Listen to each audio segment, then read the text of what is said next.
He beat me every night, but one day I walked out with his darkest secret. He always came home at 7:43 p.m., not 7:40, not 7:45, 7:43 on the dot.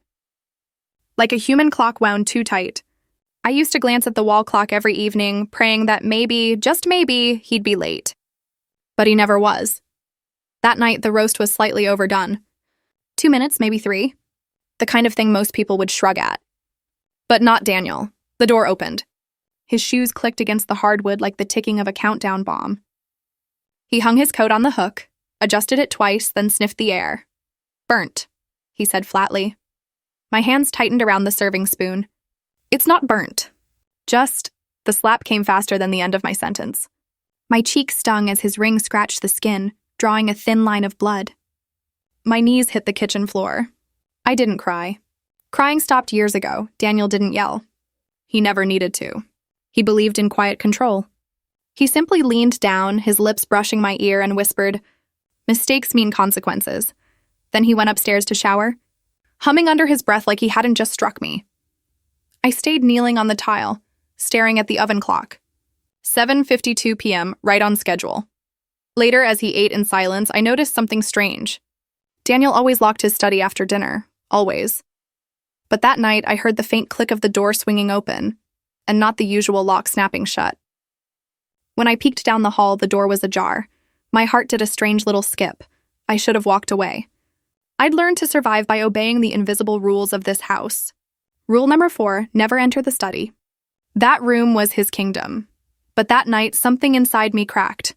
Just a hairline fracture, but deep enough to let light through. I waited until he fell asleep. When the house was wrapped in silence, I crept downstairs barefoot. The study smelled like cedarwood and cologne. His laptop sat closed on the desk, but the bottom drawer, the one I'd never seen open, was pulled out an inch. I reached for it with trembling hands.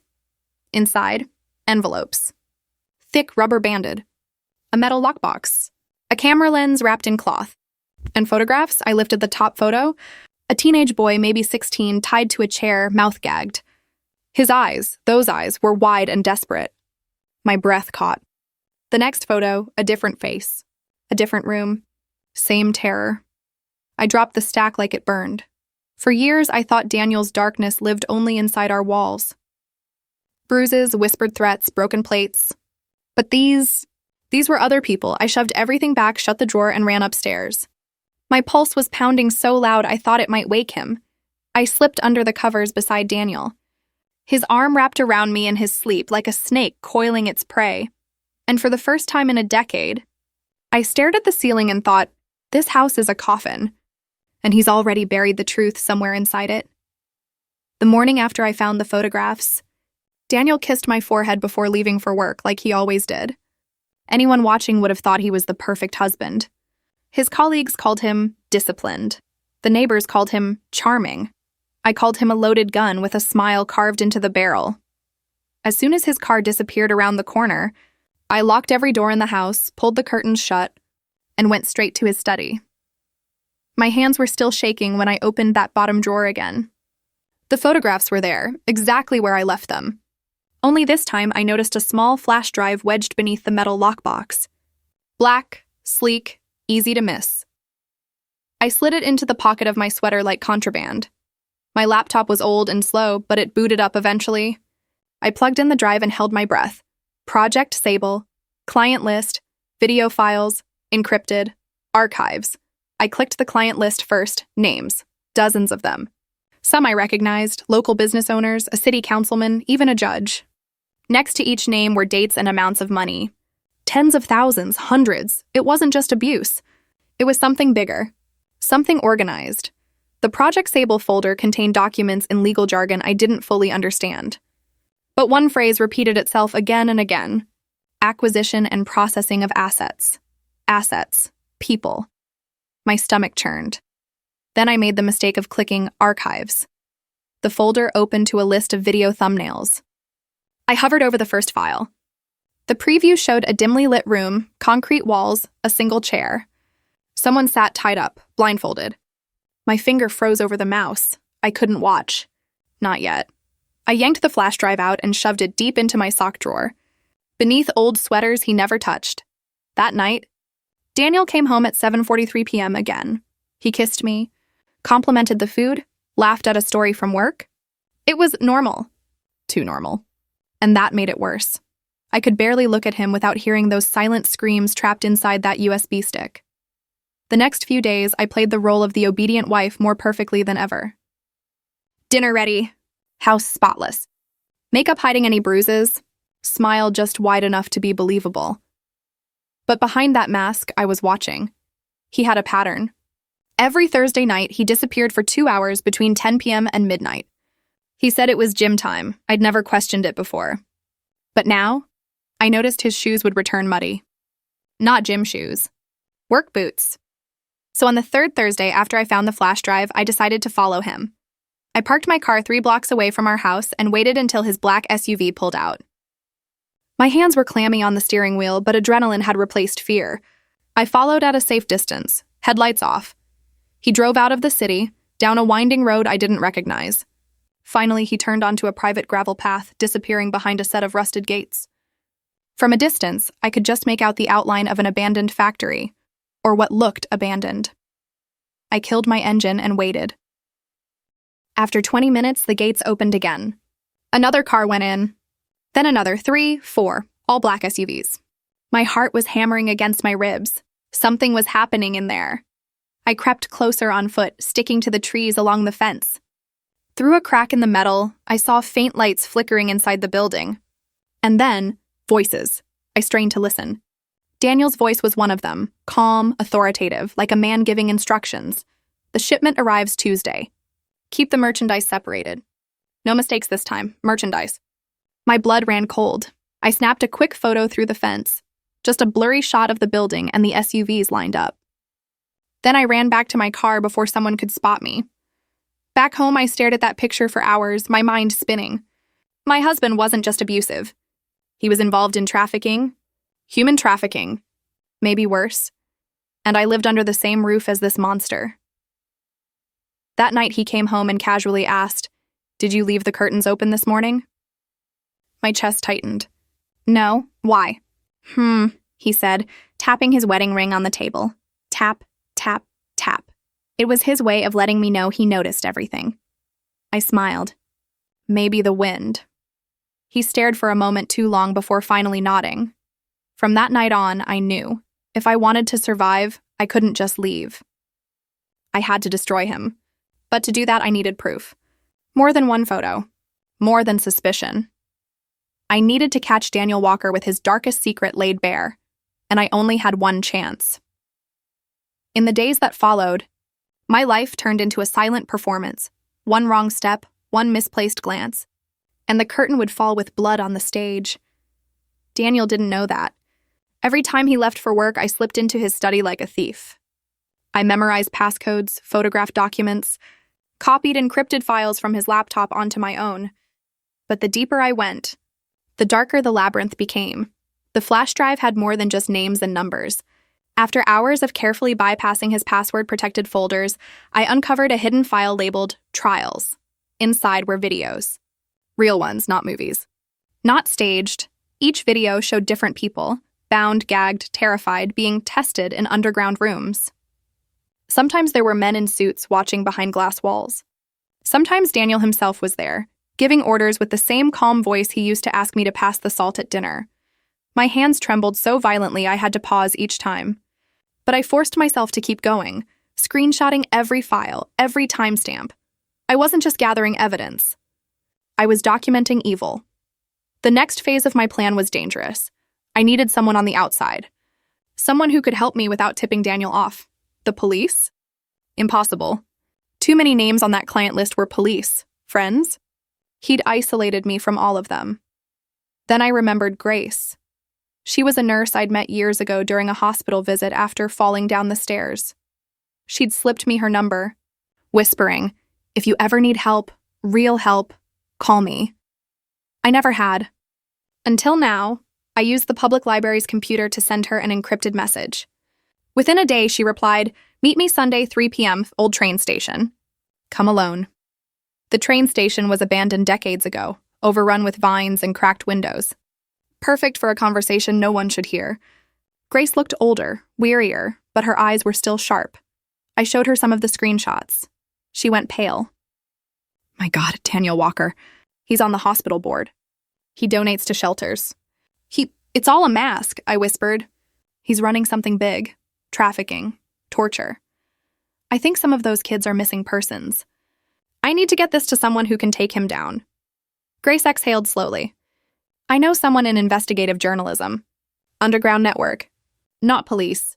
If you can get me the full evidence, everything, I can get it to them safely. I nodded, clutching the flash drive in my pocket. I'll get it all, just promise me if anything happens. She grabbed my hand. We'll end this. Together. For the first time in years, I felt a flicker of hope. But hope is dangerous. It makes you sloppy. That night, when Daniel came home, something in his eyes had changed. He looked at me a little too long. His smile was a little too tight. Where were you today? He asked casually while loosening his tie. Grocery store. I lied smoothly. Then home. Tap, tap, tap, his ring on the table again. Strange, I called.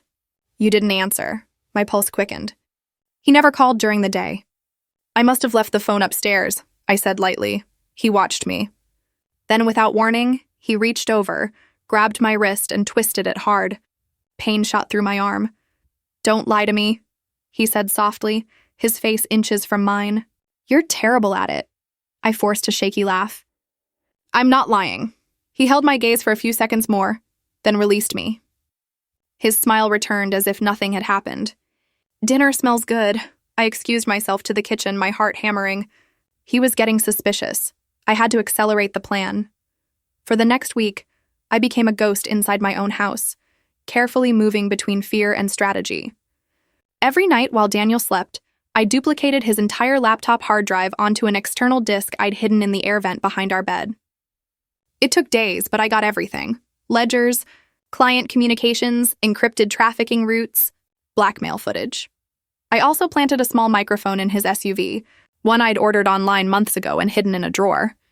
If he talked during his Thursday gym trips, I'd hear it. Thursday arrived. My nerves were raw. After he left, I synced the mic to my phone and listened in real time as his car rolled down the highway. Shipment confirmed. 6 units. Europe route, a voice said. Good, Daniel replied. The judge signed off. No delays, my stomach lurched. They weren't just trafficking locally. This was international. I recorded every word. Time-stamped, saved, backed up. That night, when he returned, he was oddly affectionate. Too affectionate. He poured me wine, asked about my day, even suggested a weekend getaway. I smiled through it all, but inside alarms were blaring. He was testing me. 2 nights later, at 2:14 a.m., I woke up to the sound of footsteps downstairs. I froze. Daniel was beside me, fast asleep. I crept down the stairs, holding my breath. The study door was open. Light spilled into the hallway. Inside, a man I'd never seen before stood rifling through Daniel's desk. Dressed in black, gloves on, clearly not supposed to be there. Before I could react, he turned, and we locked eyes. He lunged toward me. I screamed, but he covered my mouth and hissed, "Where is it?" What are you talking about?" "The drive," he snarled. "He said you took it." "Where is it?" My blood ran cold. Daniel knew. Or at least, someone did. I don't know, I tried to say, but he tightened his grip. And then, just as suddenly he let go, bolted out the back door, and disappeared into the night. I stood trembling in the doorway, realizing just how deep this went. There were others watching me, waiting. The walls of my house were closing in. The next morning, Daniel acted like nothing happened. But when I checked the vent behind the bed, the external drive was gone. That intruder hadn't been random. He'd known exactly where to look. I collapsed onto the bed, shaking. I'd lost my leverage. My time was running out, but then I remembered the flash drive hidden in my sock drawer, the one with Project Sable and the videos. He didn't know about that one, and that meant I still had a fighting chance.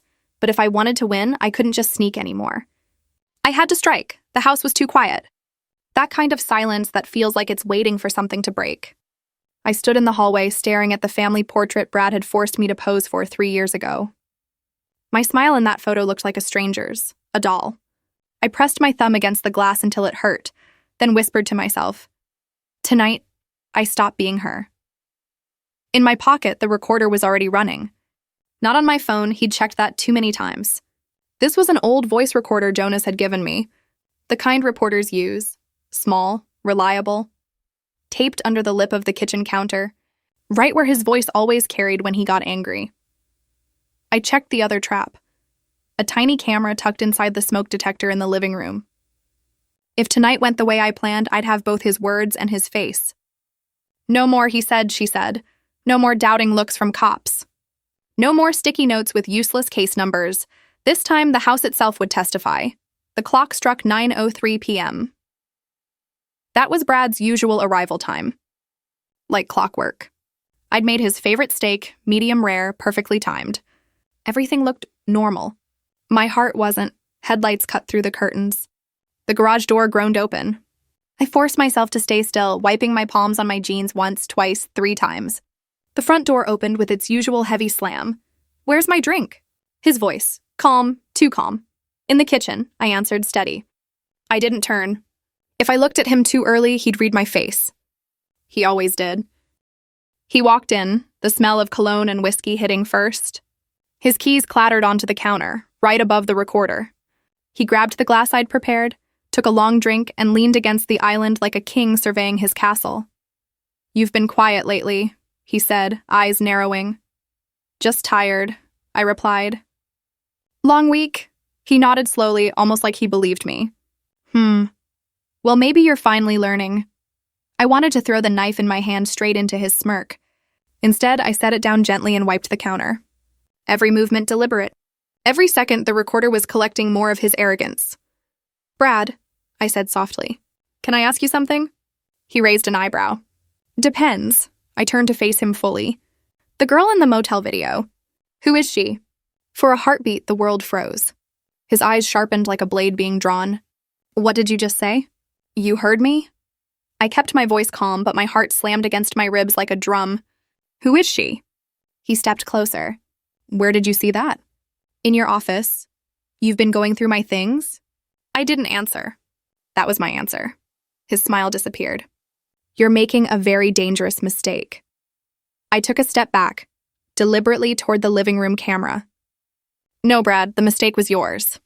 Leaving that drawer open. Leaving those files where I could find them. You thought I'd never look. You thought I'd stay quiet forever." He stared at me, jaw working, eyes calculating. "You don't know what you're talking about." "I know enough," I shot back. "Fake IDs. Offshore accounts. Videos of crying girls. I know what you are," he laughed, a cold, humorless sound. "And what exactly do you think you can do with that, huh? You think anyone will believe you? You're the broken wife. The crazy one. You've always been the crazy one." "I have proof," I whispered. That made him stop. "What?" I recorded everything. The words slipped out like a blade sliding between ribs. His face twitched. Not fear, but the first crack of uncertainty. "Liar." I tilted my head toward the counter. "Go ahead. Check under there." For a moment, neither of us moved. Then he lunged. He yanked at the counter edge and found the recorder exactly where I said it would be. His face went pale. "You little..." He hurled the recorder against the wall. Plastic shattered, batteries rolled. But the damage was done. His voice, his words, they were already saved on a hidden backup Jonas had taught me to set. Every few minutes, the recorder automatically transferred data via Bluetooth to a second device in my bedroom. He didn't know that part. He advanced toward me. Slow, controlled, the way a predator corners prey. "You think you're clever. You think this will save you?" "No," I said. "It's going to destroy you." The mask cracked. "You ungrateful!" His hand swung up, but this time I was ready. I ducked, grabbed the pepper spray from my back pocket, and fired. He screamed, stumbling backward, clutching his face. I didn't wait. I bolted up the stairs, heart pounding so hard I could hear nothing else. In the bedroom, I grabbed the flash drive and the backup phone. Behind me, I heard him crash into the banister, roaring like an injured animal. "You're dead!" he shouted. "You hear me?" I slammed the bedroom door, locked it, and jammed a chair under the knob. My hands were shaking, but my mind was clear. I dialed Jonas's number. He answered on the first ring. It's happening, I panted. I got him. It's on tape. He found the recorder. He's losing it. Get out, Jonas said sharply. Now. I slung the backpack over my shoulder, climbed out the window onto the awning, and jumped into the bushes below. My ankle screamed, but I kept running past the hedges, down the side path toward the car I'd parked 2 blocks away just in case. Behind me, Brad's furious screams spilled into the night like sirens, but for the first time, they didn't make me flinch. They sounded like the beginning of his end. He thought destroying the recorder would erase the truth. He had no idea the whole world was about to hear it. The city was asleep when I finally stopped running. My lungs burned. My legs trembled. But I didn't stop. Not until I reached the tiny motel room Jonas had rented for me, a neutral, safe place where I could breathe without looking over my shoulder. The room smelled faintly of bleach and stale coffee. A single lamp flickered in the corner, casting long shadows on the walls.